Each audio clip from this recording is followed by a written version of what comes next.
What up, Pittsburgh Steelers fans? Matty P here with the second episode of our Steelers Moneyball series. We are looking at the Steelers defense, the positional spending. Are the Steelers getting their money's worth on defense? Particularly when the Steelers are the number one most expensive defense in the league. That's right, the number one most expensive defense in the league at $112 million.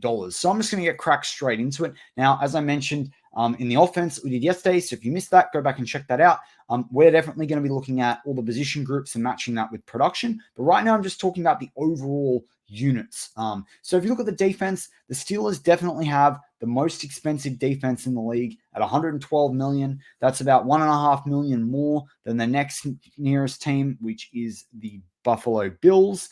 And so the Buffalo Bills are definitely a vaunted defense. Guys like Von Miller they've got on there that are expensive. Tre'Davious White, Micah Hyde, all those sorts of blokes. Now, the Steelers are not number one at every position. I'm going to go give you all those numbers, and then we'll go by position. But the Steelers have the second most expensive interior defensive line, about $5 million behind the Falcons. Falcons have a lot of money tied up in Grady Jarrett, and then they also, they've got a couple of other big guys on there. Calais Campbell's playing there this year. I think he's about a 16-17 million cap hit. Most of this money is with Ogunjobi and Cam Haywood, because remember, you've got Leal, Benton. You also have Loudermilk in there. And Travis Adams is probably the third most expensive behind Ogunjobi. But yeah, you've got a lot of young guys, and then you've got these more experienced guys. This is the position that actually warranted me doing, besides the O-line, warranted me doing this whole series. And they're going to be probably the first position group I focus on, because I missed a big issue, interior defensive line for the Steelers going forward, particularly into 2024 and 2025. Particularly as, Shannon White, who I do the Steelers Global Perspective with, a fairly new show on the channel. He's talked a lot about, is Cam Haywood worth the money next year? Then you go to the edge. Now, we are the second most expensive there by difference of $700,000. We've got Highsmith. We paid in this offseason. We've got TJ. This probably doesn't surprise anyone. Chargers have Khalil Mack and Joey Bosa. That's why that's so high. But really, the Steelers in there are number two. We're talking the difference of $700,000. When you're talking $35 million, we're talking very small difference there. So they may as well be, top of the league. Then you look at linebacker. This is where it's interesting. The Steelers go way back to 26 on linebacker. So that's for the Steelers, and the 3-4. We're talking more inside linebacker, middle linebacker. Cole Holcomb's the most expensive guy there. He's on about $6.3 million a year, roughly. And then you've also got average pay per year. You spread the contract out.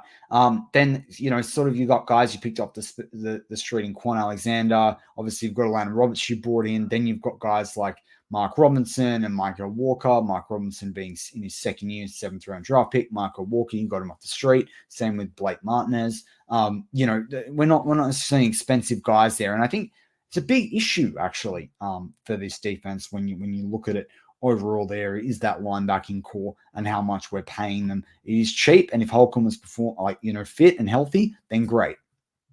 At the safety position, the Steelers are 9th at safety. Now, most of that's tied up with Minkah Fitzpatrick. Bit of money there for Keanu Nealon. He's on about $4.3 million off the top of my head. And you got Carl Z in there in the mid $2 million. That's probably not a surprise. I do think the Steelers have got a better strong safety, particularly knowing what they were spending at their linebacker core. They'd be in a better position right now. I must have said that all off season. I said that in the bye before the season started. I said that in the first 4 weeks of the season.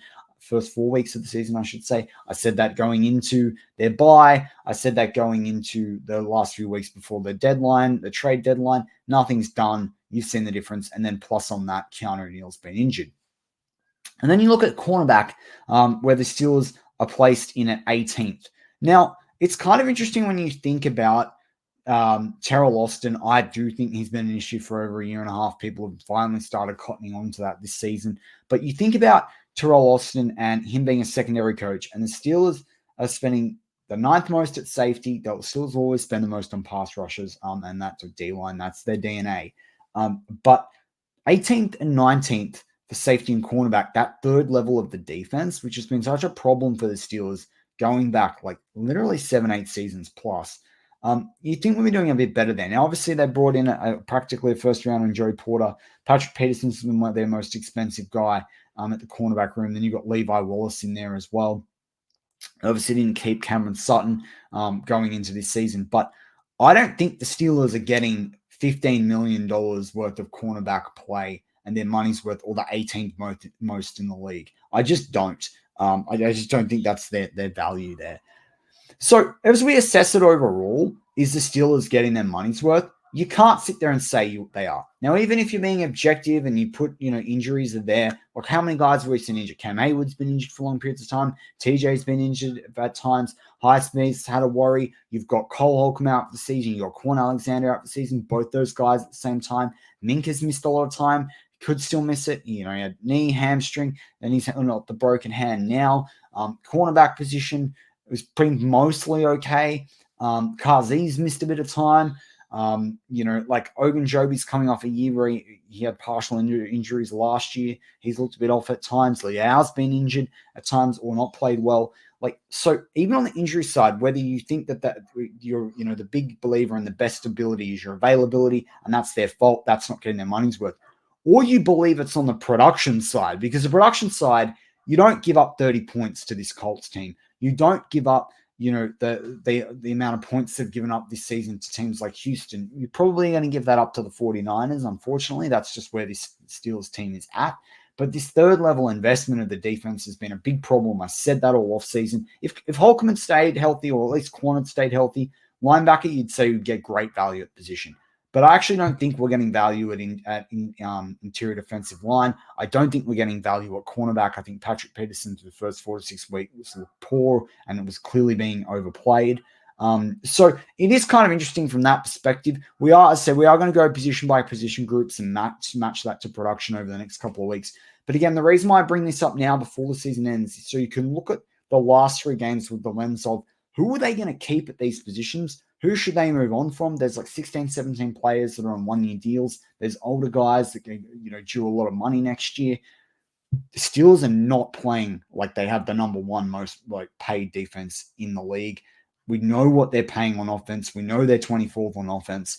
It is an offensive league. So if this is going to be the number 1 defense, they have to act like the number 1 defense, and giving up 99-yard drives, giving up whole field drives, not being able to regularly turn over short fields, giving up the amount of points. And don't get me wrong, the Steelers have not played complementary football all year. They just haven't. And that's been really costly for them, because it means the defense has had to play a stacked ton of snaps. But even all that being so, we're now in the depth of the depth. And we're now there on guys that are 3rd stringers, 4th stringers, practice squad guys off the couch. So you can't expect this team to be top. But it never really was top at the start of the season. Yes, Cam got injured early, but it just has never found its groove. And so I think there should be a lot of turnover in these players come the offseason. I do think Terrell Austin should be put under the microscope, definitely, in terms of what's assessed. But interesting to see how this defense can earn back some reputation, can live up to the hype, can live up to their pay packet, can live up to the amount of salary cap spending the Steelers are making on them. Because quite frankly, if they're not going to do that, and they don't look like they're capable of doing that into 2024, spend the money on offense and at least score more points. May as well have a shootout. But with that, as always, go Steelers.